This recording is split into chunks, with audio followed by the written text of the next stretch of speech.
بسم اللہ الرحمن الرحیم۔ السلام علیکم۔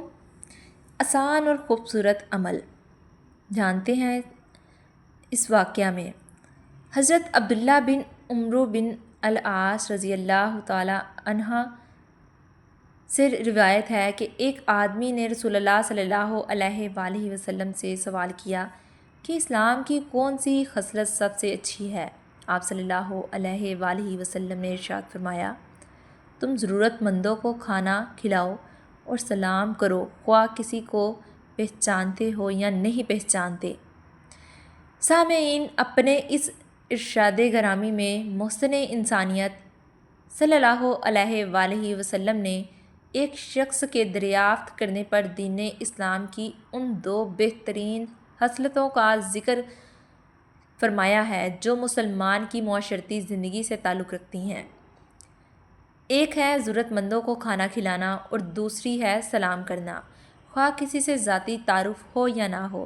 ہر ذی شعور انسان اس بات سے یقیناً اتفاق کرے گا کہ معاشرے کا حسن اس بات میں ہے کہ اس کے افراد ایک دوسرے کے دکھ سکھ کے ساتھی ہوں، مروت و ایثار کے خوگر ہوں، یگانگت اور ایک دوسرے کی دلجوئی کے دل دادا ہوں۔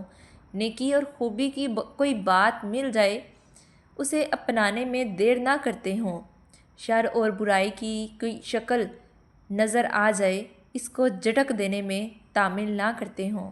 نیز ہم یہ بھی جانتے ہیں کہ بعض عمدہ خصائل جو دیکھتے ہیں معمولی نظر آتے ہیں لیکن اپنی افادیت کی حیثیت سے بے انتہا وقوع ہوتی ہیں، اور کچھ رذائل جو کمتر دکھائی دیتی ہیں اپنی ضرر رسانی کی وجہ سے دورس منفی اثرات مرتب کرتی ہیں۔ رسول انسانیت محسن عالم حضرت محمد صلی اللہ علیہ وآلہ وسلم نے اپنی امت کو ہر اس خوبی کو اپنانے کا حکم فرمایا ہے جس سے باہمی یگانگت پیدا ہو اور بحیثیت مجموعی پورے معاشرہ کی شیرازہ بندی ہو۔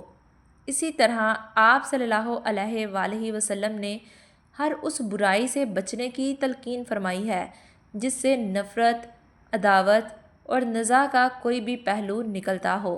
اس لیے شریعت اسلامیہ میں محض خندہ پیشانی سے کسی کو مل لینا بڑی نیکی ہے اور راستہ سے کنکر پتھر اور کانٹا ہٹا دینا بھی بڑا ثواب ہے۔ حالانکہ ظاہری اعتبار سے یہ دونوں کام نہایت معمولی نظر آتے ہیں۔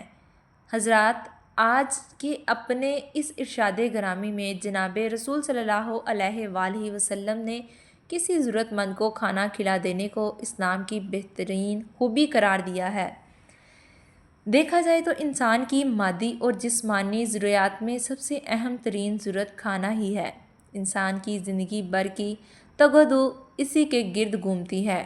کھانے کے دو نوالوں کے لیے ہی تجارت، زراعت، صنعت و حرفت اور ملازمت کے سارے شعبے دن رات مصروف عمل ہیں، مگر ہم اچھی طرح جانتے ہیں کہ وسائل رزق ہر ایک کے لیے یکساں طور پر میسر نہیں ہیں۔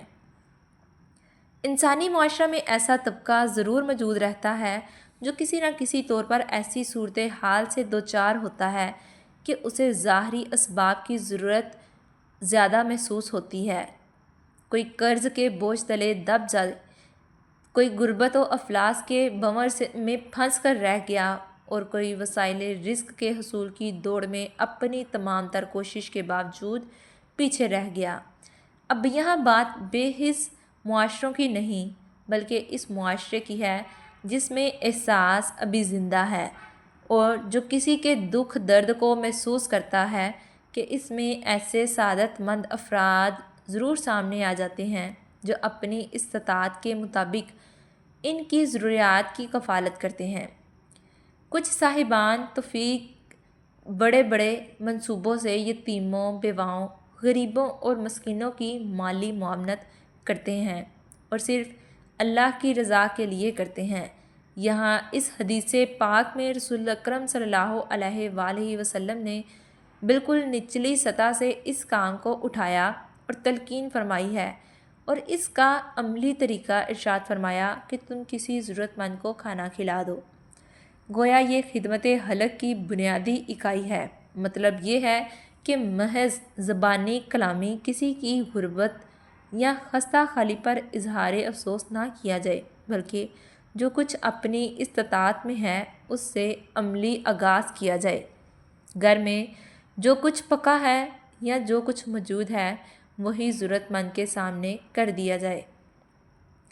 یہ دراصل انسانی ہمدردی اور خیر خواہی کا ہی پہلا قدم اور راست اقدام ہے۔ اس عمل کو آپ صلی اللہ علیہ وآلہ وسلم نے اسلام کی بہترین خصلت قرار دیا ہے کہ کوئی شخص اسے حقیر نہ سمجھے۔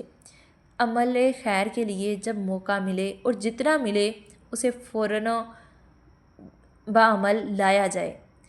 سلف صالحین تو ایسے مواقع پر روٹی کے معمولی ٹکڑے بھی پیش کر دیتے تھے اور کھانے والا بھی ہتک محسوس نہیں کرتا تھا۔ دوسری بات یہ ارشاد فرمائی کہ ہر ملنے والے کو سلام کرو، خواہ تم اسے پہچانتے ہو یا نہیں پہچانتے۔ حضرات گرامی، یہ خوبی پہلی خوبی کے مقابلہ میں اپنے اندر بہت زیادہ عمومیت رکھتی ہے۔ اس کا تعلق کسی ضرورت سے ہے اور نہ مجبوری سے، نہ غربت سے، نہ امارت سے۔ یہ ایک ایسا معاشرتی اور اسلامی حق ہے جو ہر ایک کے ذمہ ہے۔ یہاں ذاتی تعارف یا عدم تعارف کوئی معنی نہیں رکھتا۔ اصل بات یہ ہے کہ کسی کو السلام علیکم کہہ دینا بذات خود بہت بڑا تعارف ہے، اور اس کا جواب دینا یعنی وعلیکم السلام کہنا محبت اور پیار کا لازوال پیغام ہے۔ یہ اسلامی سوسائٹی کا طرز امتیاز ہے۔ اس لیے معمول کی گفتگو سے پہلے ہر مسلمان اس سے عہدہ برا ہونے میں اپنی سعادت سمجھتا ہے۔ رسول اللہ صلی اللہ علیہ وآلہ وسلم نے اسے عام کرنے کی اتنی تاکید فرمائی ہے کہ شاید ہی کسی اور معاملے میں اتنی تاکید فرمائی ہو۔ آپ کی بار بار کی تاکید نے اسے تقریباً اسلامی شعار کا مقام عطا فرما دیا ہے، اور جو محض شعار ہی نہیں بلکہ کار ثواب بھی ہے۔ اس لیے کسی کو سلام کرنے میں نہ ہی عار ہونا چاہیے اور نہ ہی کسی سٹیٹس کو اس میں حائل ہونا چاہیے۔ رسول اللہ صلی اللہ علیہ وآلہ وسلم سلام کرنے میں پہل فرماتے، اور آپ تو بچوں تک کو بھی سلام کرتے تھے۔ ضرورت ہے کہ آج اس شعار کو اسلامی جذبے کے تحت زندہ کیا جائے۔ ایوانوں میں، گھروں میں، دفتروں میں، حتیٰ کہ کوچہ و بازاروں میں اس کا چرچا عام کر دیا جائے، کیونکہ یہ اسلام کے بہترین خصائل میں سے ایک ہے۔ قرآن حکیم میں ہے کہ جب تمہیں کوئی شخص سلام کرے تو تم اسے اس سے اچھا جواب دو یا کم از کم وہی الفاظ لوٹا دو۔ اس لیے سلام کرنا مسنون عمل ہے، مگر اس کا جواب دینا فرض الکفایہ ہے۔ اللہ تعالیٰ سے دعا ہے کہ وہ ہمیں حدیث پاک کی دونوں خصلتوں یعنی غریب کو کھانا کھلانے اور سلام کو عام کرنے کی توفیق عطا فرمائے، آمین۔ امید ہے آپ کو یہ ویڈیو ضرور پسند آئے گی۔ ویڈیو اچھی لگی ہو ویڈیو کو لائک، شیئر اور چینل کو سبسکرائب کرنا مت بھولیں۔ اللہ حافظ۔